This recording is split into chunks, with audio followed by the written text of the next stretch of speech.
Dit hele gedeelte, dat wie al in ontlasting zit er. En dat stond verschrikkelijk. En de meeste voorstellen, ik zie dat dus gewoon hier onder te werken. Maanden lang hebben ze dus zitten, 2 stemmudden, rucht Bob het bureau in het kantoor van directeur Oets de Jager van Tiet Zerkstradiel. En ik kreeg steeds iets van, wat roept het vreemd? En net wetende dat de stemmudden bivakkeerden boven mijn plafond. En dat werd eigenlijk steeds erger. En op een gegeven moment had ik zo van, nou, ik wil hier net langer meer zitten, dit vind ik net leuk meer. Wat dacht je dat er nog weer? Ik zou het werkelijk niet weten, maar dat het een stiermut was, dat ik nooit verwachtte.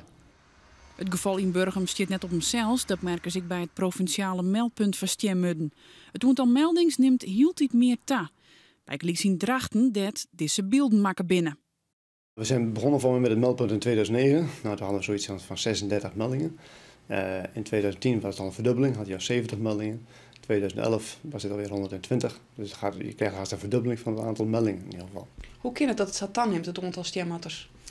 Ik denk dat het is gewoon een hele opportunistische soort. Hè. Het is ook een soort die qua voedsel is het is een generalist, dus hij eet alles. En als er dan maar genoeg prooidieren en genoeg eten is, dan vermeerdert hij zich gewoon. Ik in Tiet Zerkstradiel wie in de camera's de oplossing. Ze kwamen er uiteindelijk achter wat de oorzaak van de sjonkerij wie. En om de stemmut beschermen is, maar er creatief nagedacht worden over een oplossing. Er is wachten om te bisten voortwienen. Om daarna te zorgen dat ze net weer binnenkomen kunnen. Per vertrek alle ruimtes dichtmaakt, zodat er net meer van vertrek naar vertrek komen kan. Hoe groot is dit burgerhuis?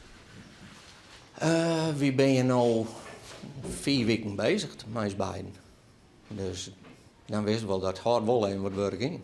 Nevens de zaakkundigen is dit ook de enigste oplossing als je lijst hebben van mudden. De beestjes met een hoge aaibaarheidsfactor hebben de gemeente Tiet Zerkstradiel uiteindelijk een paar €1000 om manhoeden kosten.